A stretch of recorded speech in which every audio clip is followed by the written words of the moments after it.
और अब आगे बढ़ते हैं, बात करते हैं कैश और कोहरे की। आज सैलरी डे है।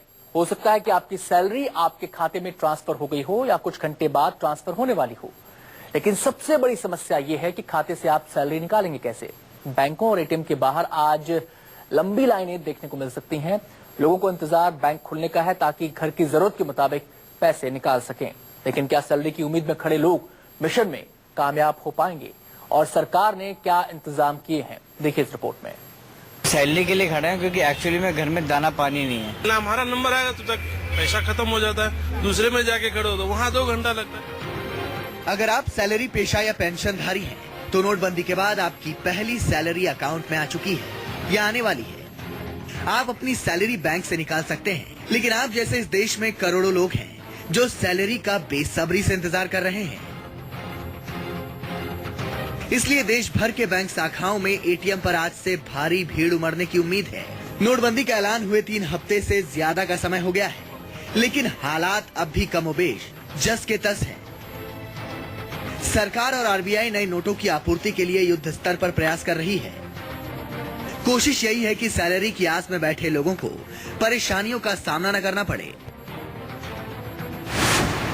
मैसूर के प्रेस में 24 घंटे 500 और 2000 रुपए के नए नोट छापे जा रहे हैं और करीब 200 जवान इन नोटों को देश भर में पहुंचाने के लिए दिन रात लगे हुए हैं। सेना के जवान छपाई के काम में मदद कर रहे हैं। वह खुद भी पेपर को मशीन तक पहुंचाने, उसे मशीन में लोड करने, पैकेजिंग, लोडिंग और अनलोडिंग जैसे तमाम काम कर रहे हैं। अगर आप बैंक से सैलरी निकालने वाले हैं तो ये जानकारी आपको होनी चाहिए कि आप एक बार में अपनी पूरी सैलरी नहीं निकाल सकेंगे। एक सप्ताह में कुल 24,000 ही निकासी कर पाएंगे। 24,000 से कम सैलरी पाने वाले कर्मचारी पूरी सैलरी निकाल सकेंगे। आपको बता दें कि देश भर में अब तक 70% एटीएम को नए नोटों के हिसाब से सेट किया गया है। ऐसे में कुछ भीड़ एटीएम में भी लगे रहने की उम्मीद है। हालांकि एटीएम से एक दिन में केवल 2,500 रुपए ही निकाले जा सकेंगे। सरकार की ओर से सैलरी डे के लिए खास तैयारियां की गई हैं, जिससे लोगों को कैश की दिक्कत ना हो। वित्त मंत्रालय के सूत्रों के मुताबिक आरबीआई और बैंकों ने नकदी जारी करने में पिछले 4-5 दिनों में कटौती की है। ज्यादा कैश निकालने वाले इलाकों की पहचान की जाएगी। पहचान किए गए इलाकों में जरूरत के हिसाब से कैश भेजा जाएगा।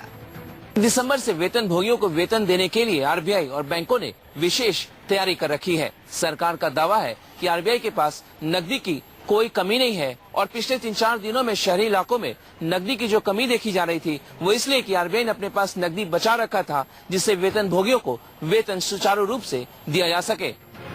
सरकार की कोशिश है कि सैलरी डे पर किसी को भी कैश के लिए ज्यादा परेशानियों का सामना नहीं करना पड़े।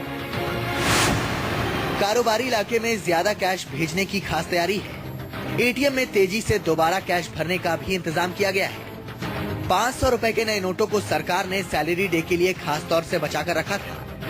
हफ्ते भर में 500 रुपए के नए नोट भारी तादाद में उपलब्ध होंगे। एटीएम से एक दिन में 2,500 रुपए कैश निकालने की सीमा बढ़ा सकती है सरकार।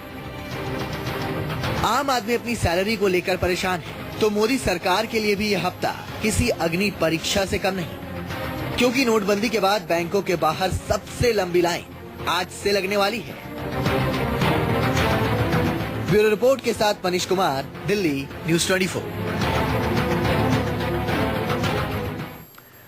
दिसंबर की पहली तारीख, एक तरफ सैलरी डे, कैश की किल्लत, लोगों के जहन में ये सवाल कि सैलरी का पैसा निकाल पाएंगे या नहीं पाएंगे, और दूसरी तरफ पहले ही दिन कोहरे का भी अटैक। सवाल ये भी है कि जिन कैश वैन्स को एटीएम्स तक, जिन कैश वैन्स को बैंक तक पैसा पहुंचाना है, वो सही समय पर पहुंच पाएंगे या नहीं, क्योंकि कोहरा ज्यादा है और ये आशंका है कि कोहरा थोड़ी रफ्तार कम कर दे। सीधे हम रुक करेंगे, 2 संवाददाता हमारे साथ जुड़ गए हैं। मुंबई से दीपक दुबे हमारे साथ हैं और दिल्ली से जावेद हमारे साथ जुड़ गए हैं। सबसे पहले हम रुक करेंगे जावेद का, जो दिल्ली से हमारे साथ है, क्योंकि कोहरे की समस्या दिल्ली में है। जावेद, हम देख रहे हैं आपके पीछे लाइनें लगनी शुरू हो गई हैं। एक तरफ कोहरा भी है और ऐसे में आशंका ये भी है कि कैश मिलेगा या नहीं मिलेगा, और जो कैश वैन्स कैश को लेकर आने वाली है, सड़कों पर कोहरा है, क्या वो उनकी रफ्तार को रोकेगा? जी देखिए, इस वक्त हम न्यू फ्रेंड्स कॉलोनी के आईसीआई बैंक के बाहर खड़े हुए। यहाँ पर सुबह से ही लंबी कतारें लगी हुई हैं। हर लोगों को पैसे का इंतजार है। यहाँ पे तमाम वैसे लोग हैं जिनकी सैलरी आनी है, या उसके अलावा तमाम वैसे लोग हैं जिनकी रोज जरूरत की चीजें, उनके लिए उन्हें पैसे लेनी है। एक शख्स हमारे साथ यहाँ पे खड़े हुए जिनका नाम अशोक है, वो एक सिक्योरिटी एजेंसी चलाते हैं। वो यहाँ पर पिछले 10 दिनों से कॉर्पोरेशन बैंक में चक्कर काट रहे हैं, लेकिन इनको पैसे नहीं मिल रहे हैं। अशोक, आप पिछले 10 दिन से ज्यादा से आपने बताया चक्कर काट नहीं, जब से नोटबंदी हुआ है तब से गवर्नमेंट बोलता है आप करेंट अकाउंट से 50,000 रुपए निकाल सकते हैं, लेकिन 50,000 नहीं, ये 10,000 के लिए भी चक्कर कटवा रहे हैं। 11 बजे इनका बोर्ड लग जाता है कि कैश खत्म हो गया। मुश्किल से ये 10 से 15 लोगों को पेमेंट। ये भी आरोप लगा रहे कि जो मैनेजर्स हैं बैंकों के, वो पीछे से चेक लेके लोगों को बाईपास ले जाते हैं, बिल्कुल ले जाते हैं। ये आस पड़ोस के चेक कटवा कर लाते हैं। 10-10 हजार का 10 चेक लाए और 1 लाख। जावेद आपको यहाँ पर रोकेंगे, हम सीधे रुख करना चाहेंगे मुंबई का। दीपक दुबे वहां पर मौजूद हैं। दीपक, मुंबई में क्या स्थिति है? लाइंस क्या वहां पर भी लगनी शुरू हो गई हैं? और क्या लोग एटीएम से कैश निकाल पा रहे हैं? बैंक्स में क्या स्थिति है?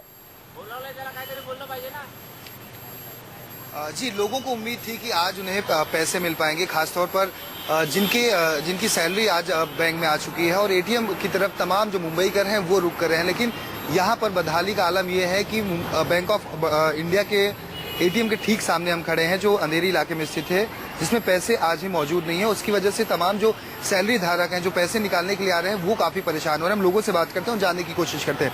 आपसे जानना चाहेंगे, आप कई एटीएम के चक्कर काट चुके हैं, यहाँ पर भी है, पैसे नहीं है, सैलरी आ चुकी है, कैसे करेंगे? चांसेस ही नहीं है सर। एक्चुअली जो मोदी सरकार ने जो किया है बहुत अच्छा किया है, लेकिन जो सामान्य नागरिकों को जो तकलीफ हो रही है वो बहुत गलत तरीके से हो रही है। क्योंकि एक 500 के लिए, 1000 के लिए 1-1, 2-2 घंटा लाइन लगानी पड़ती है, तो भी फिर भी पैसा नहीं मिल रहा है। बैंक वाले लोग, स्टाफ बोल रहे हैं कि पैसा नहीं है, पैसा नहीं है। ऐसे हफ्ते में 2-3 बार आएंगे तो यही जवाब मिल रहा है। शुक्रिया दीपक आपका, शुक्रिया। मुंबई में भी स्थिति है, जिस बैंक के एटीएम के बाहर हमारे संवाददाता खड़े हैं, वहां पर कैश ही नहीं है, लोग लाइनों में खड़े हैं। और अब बात कर लेते हैं